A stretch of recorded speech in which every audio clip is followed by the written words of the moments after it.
We have an announcement that we're getting a brand new DC original graphic novel. A couple articles are saying a young adult graphic novel, but it's not clear. It's an OGN, in any case, of Nubia, the Black Wonder Woman. Oh no! So, who is this person and why have we changed Wonder Woman black? Well, we haven't done any of those things. There's a history here. Before everybody gets all outraged, let me explain at least where this came from and then what this book is.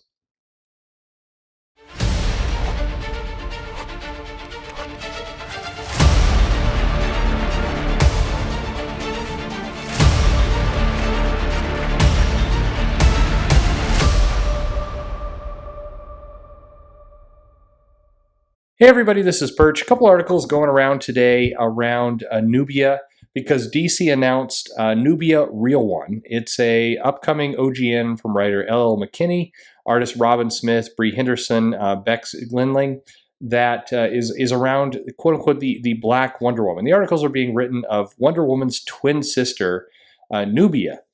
And to not be particularly surprised, some people are going, "Wait, what? Who's this?"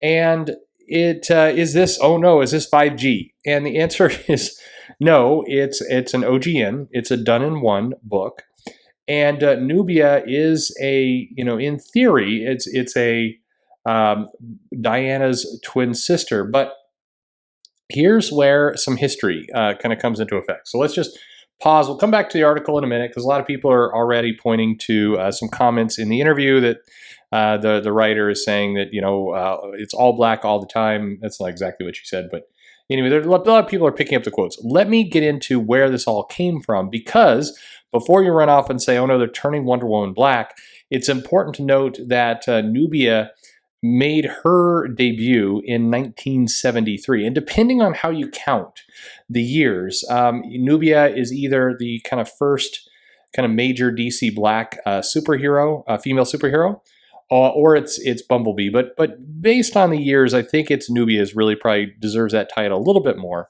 So in 1973, there was a storyline where this quote unquote this dark-skinned stranger introduces herself as Nubia, the true Wonder Woman, and she's set up as kind of a conflict to Wonder Woman. She's angry, and she wants to take the title from Diana.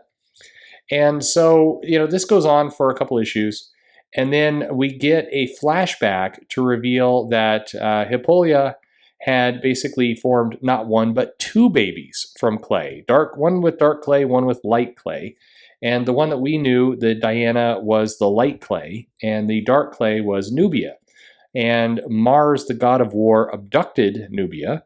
And Hippolyta had never, wouldn't see her for a long time. She's raised as a weapon of Mars to destroy the Amazons. And Nubia rules this, as opposed to the Amazon, Nubia rules a community of all men.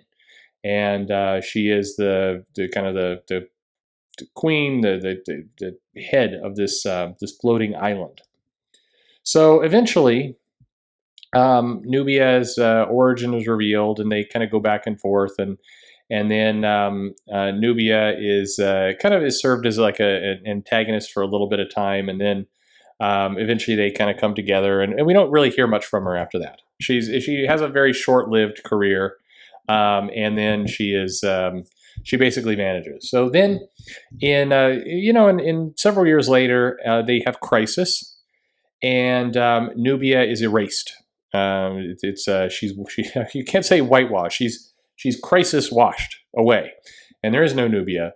And then post crisis, then she's reintroduced, but this time as New-Bia, and Nubia kind of goes through the same thing, but they do not. They kind of have her as a superhero. They don't really reveal the twin. They don't do the light clay, dark clay thing again. They just kind of have her as a warrior.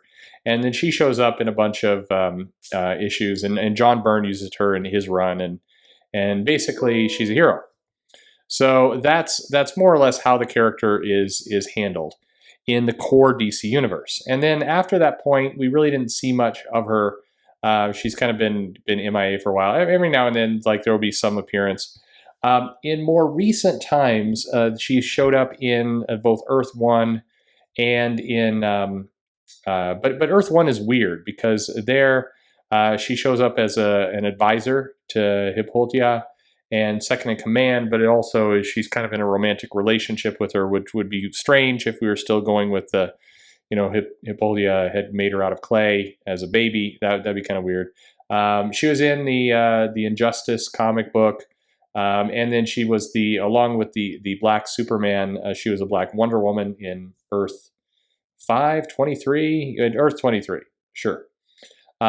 So there's been a few different versions of her, but she was actually a thing. I mean, they made a toy of the character, and eventually she was Wonder Woman's super foe, and then it was like her evil twin, and then there's like some really unfortunate marketing that called her the Dark Twin, which that's not the way to do it. But anyway, that's the history of Nubia. So this character dates back, let's see, 70, 80, 90, almost 50 years, close to it, well, nearly 50 years. So this is not a new thing. This is not, as some people are claiming right now, not a SJW agenda to deprioritize Wonder Woman and replace her with a Black character. It's actually an existing character, and the whole she's a twin or and all the rest is part of that original pre-crisis continuity. So I guess the new thing here is that we're maybe officially, maybe not, because this is an OGN. It's not part of the core DC universe. We're bringing her back as a twin. Who knows? Are they going to go down the whole light clay, dark clay? I mean, I have a hard time believing they're going to go there. But anyway, so the flash forward to today, we've got this OGN coming out, and this was McKinney, who's the writer, has basically some other works under her belt dealing with racial inequality, school violence, these kinds of things, and so she did a pitch for this book, and this is where some articles say it's a YA book, some do not, but it feels like it's part of that line. And she made a pitch to do something else, but then Nubia became the character, and then so somebody dug up the history that it was Wonder Woman's twin sister, and so that this kind of got things going. The comments, the sentences that people are really keying off with was where she said, when the hunt for the artist began, I knew I wanted another Black woman on the project. DC was on board from the start, suggested Robyn. Everybody loves Nubia. We all want to do right by her. By the readers have been searching for her the same as I have. As an Afro-Caribbean artist, I've always strived to center the Black community in the comics I make. So being hired to illustrate Nubia was a dream. This is from Smith, the artist. In Nubia, I want to focus my illustrations on creating something both light and emotionally resonant. It's all okay, of course, fine. This is a sentence that I'm seeing pulled out a lot. Working together has been great, especially since our artistic objectives seem to be the same, all Black everything. Now, before people go nuts about that, I mean, you've got a couple creators who want to do this thing. They did a pitch. DC's authorized it. They're not, changing Wonder Woman around to make her a brand new character. This is an existing thing they've dug up from the archives, and they're breathing new life into it. Fine. People just need to kind of not let these things bug them so much. You've got two, Ella McKinney, who's a novelist and a poet. Her previous books include A Blade So Black, A Dream So Dark, A Crown So Cursed. Always been around kind of equality. That's been her deal. That's been what she's done. And so if they're going to make a comment about, all Black all the time, I mean, she's a writer. You can do all Black all the time, all you want.